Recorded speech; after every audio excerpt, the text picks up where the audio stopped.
My dad laughed. He said, "Your sister earned everything on her own, unlike you." I leaned back and replied, "Then I'll stop sending you money." "Now it's her problem." Dad turned pale. "What money? You haven't sent us a single cent." Everyone slowly turned to my sister. It happened halfway through dinner, right after my dad poured himself another glass of wine and started making comments about how Hannah was the only one in the family who really figured it out. "Your sister earned everything herself. Unlike you." He said it casually, like a joke, but there was something behind it. I'd heard this tone before. Last time I visited, it was the same story. Hannah was the successful one, the investor, the one who understood money and ambition. I didn't argue. I never do. But this time, I leaned back and said, "Then I won't send you any more money." Now it's her problem. The silence hit like a dropped plate. My mom stopped Michu. My dad looked up from his glass. "What money? You haven't sent us a single cent." I looked at both of them. "I've been sending $5,000 a month since last April." My mom slowly put her fork down. She blinked like she didn't understand the words. My dad looked straight at me, searching my face, waiting for me to laugh or say I was joking. "You mean you sent that to Hannah?" They both turned their heads toward her at the same time. She sat there frozen, one hand resting near her wine glass. She didn't say anything. Her face turned pink, then red. Her shoulders tensed. She opened her mouth, but nothing came out. I said it again slower. "I sent it to her account because you both don't use online banking and told me you didn't trust those apps. I asked her to give it to you in cash or checks every single month. My mom said they never saw any of it. Not once." My dad looked at Hannah. "Where did it go?" She whispered something about business expenses. I asked her, "What kind of business needs 60 grand in under a year, but doesn't have a single receipt or return?" She said she was investing. My dad asked how that made sense as she told them every month she couldn't afford to lend even $50 for groceries. And my mom, I'll never forget the way she looked at her, asked her quietly why she lied. Hannah didn't have an answer. I said, "You told them you were broke. You told me they were fine. Meanwhile, you're walking around in designer shoes and driving a new Lexus." That's when my mom said the part that really got me. "We skipped our mortgage payment last November. We thought it was okay because we knew you'd never let us sink. We thought Hannah was telling the truth when she said you were just too busy, that you'd help when you could." My dad stood up. His face was white. He looked like he aged 10 years in 5 minutes. "You stole from us." That's when Hannah got up. No words. Just got up, walked around the table, and left the house. Didn't grab her purse or coat. Just left. The three of us sat there like the room had just been hit by something we couldn't see. I felt stupid, angry, like I was part of it without knowing. I never checked up on anything. I just wired the money and trusted her. I didn't sleep that night. I thought that was the worst of it, but I was wrong. The next morning, the house was quiet. My mom was already in the kitchen making coffee, but she didn't say much. My dad didn't even come downstairs until after 10 o'clock. I think he didn't want to see anyone. No one mentioned Hannah. I checked my phone.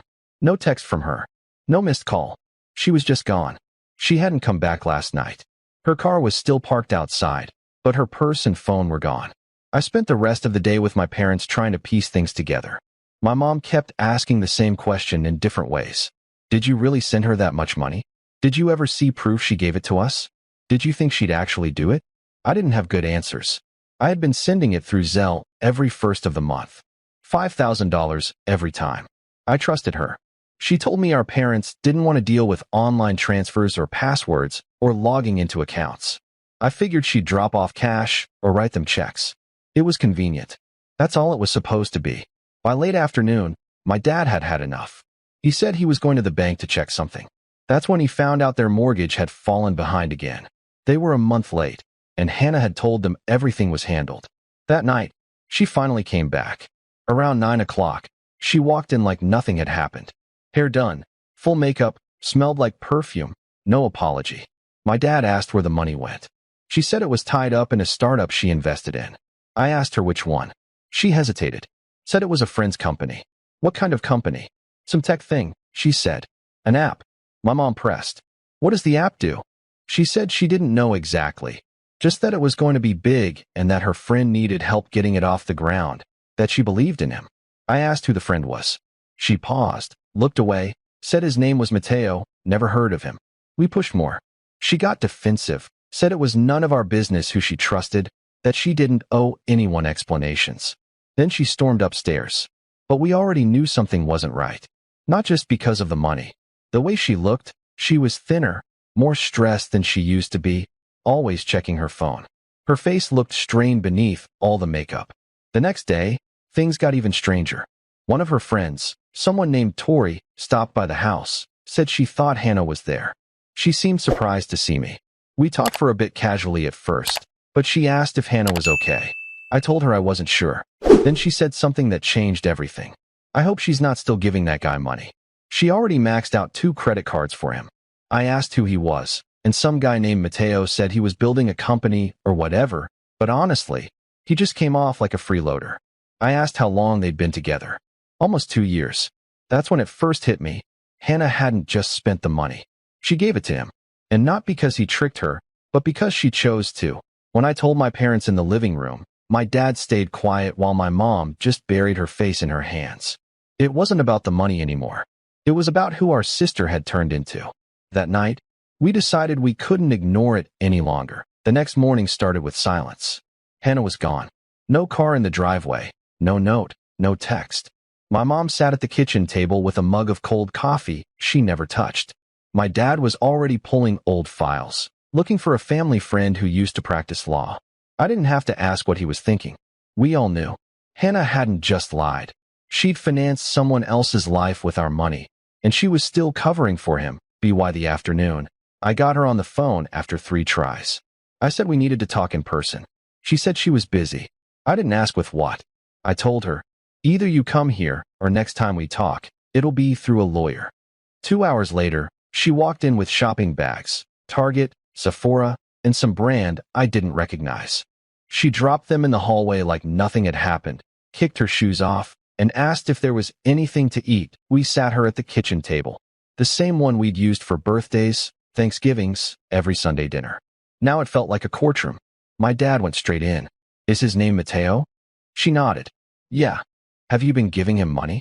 Another pause. Then, yeah, all of it. She looked at each of us, lips tight, eyes darting. Then she added, not all. I kept some for myself. What about the credit cards? My mom asked. Her voice shook. I had to help him. He's building something big. He just needed more time. Time, my dad snapped. You've been at this for 2 years. She insisted it wasn't like that he'd pay it all back, that he was close to launching an app. Something in finance or logistics. She couldn't explain it, but swore it was almost ready to my mom asked how much she'd given him in total. Hannah said she didn't know. Didn't know? I had to step away. I couldn't process it. When I came back, my dad was already laying out next steps. Bank statements. Legal action. At the very least, a civil suit. And that's when Hannah snapped. She screamed that we were ruining her life, that none of us understood anything. She started crying, accusing us of trying to embarrass her, destroy her relationship, and take away the only person who ever believed in her. Then she grabbed a plate off the counter and hurled it against the wall. It shattered instantly. She reached for a second one, but my mom blocked her. She said if we brought lawyers into this, if we tried to sue Mateo, she would cut us off forever. My mom begged her to calm down. My dad walked out of the room. I stayed, watching her. She wasn't just upset. She looked wrecked, like she was unraveling right in front of us. Her makeup was smeared. Her hands were trembling. This wasn't just denial. It was obsession. Dependence. I asked her quietly, do you even know who this guy is? She didn't answer. That night, she locked herself in her room. We heard her on the phone for hours, probably with him, probably begging him to fix this before it all collapsed.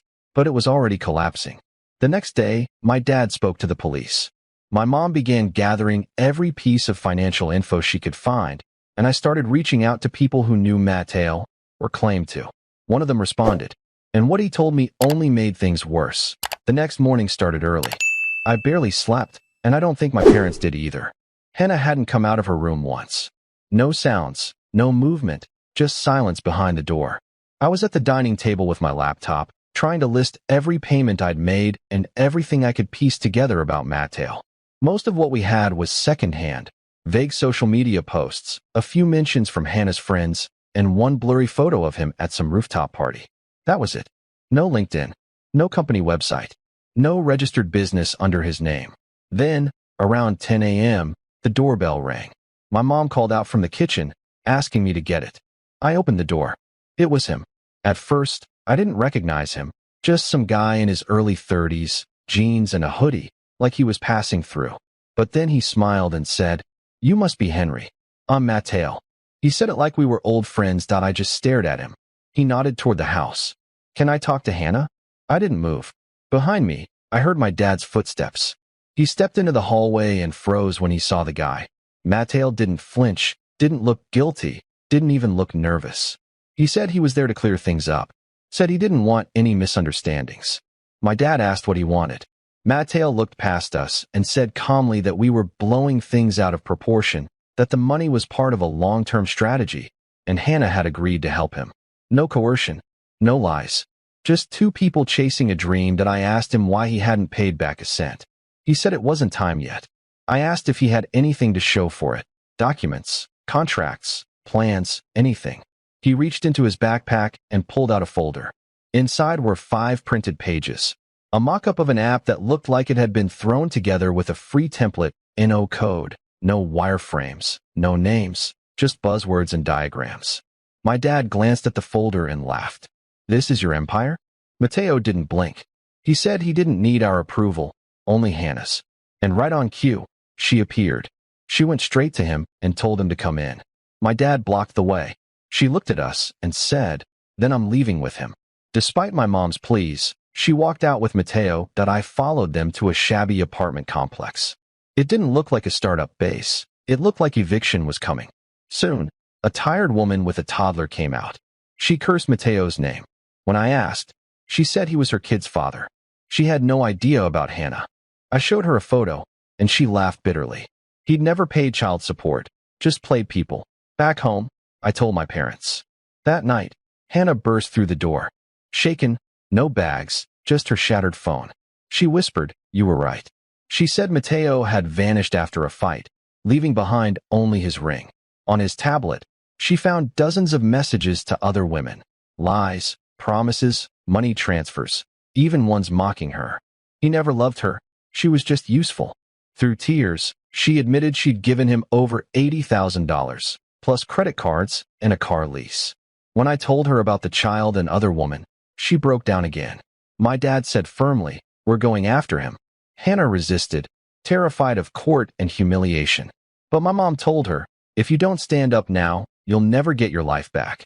The next morning, we filed a police report, hired a lawyer, and turned over everything. Texts, receipts, accounts. We discovered even more.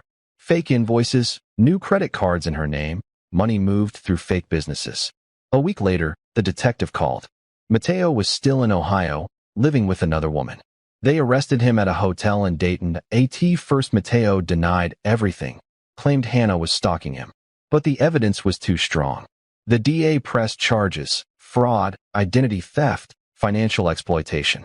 He was fined and ordered to pay restitution, including emotional damages. He's now serving 3 years, no parole for the first 18 months. Since then, Hannah's been living at our parents' house. No shopping bags, no flashy posts, no perfume, just quiet, helping around the house. She apologized through actions, not words. She even asked me to help fix her credit, said she wanted to start over. The morning I left for Seattle was calm. My mom folded laundry like any other day. My dad shuffled in with his slippers and newspaper. Hannah came down in sweats and gave me a real hug, the first in years. The trial had ended the day before. Mateo pled guilty. His company never existed. Half the names on his app were fake, and 5 women pressed charges. One of them was the woman with the child I'd met outside his building. We probably won't get all the money back, but it isn't about that anymore. Hannah changed. She gave up her lease, sold the car, cut the cards, applied for a simple admin job, even started going to church again. She stayed home for dinner, laughed with mom, spoke to dad without rolling her eyes. Before I left, she told me, "You could have ignored me. I don't know how to thank you." I told her I didn't step in to save her. I did it to save our parents. But somewhere along the way, I started hoping she'd save herself too. On the way to the airport, my dad admitted, spoiling her wasn't protecting her. Maybe it was just easier than holding her accountable. I told him we'd all made mistakes. He nodded. But we fixed it.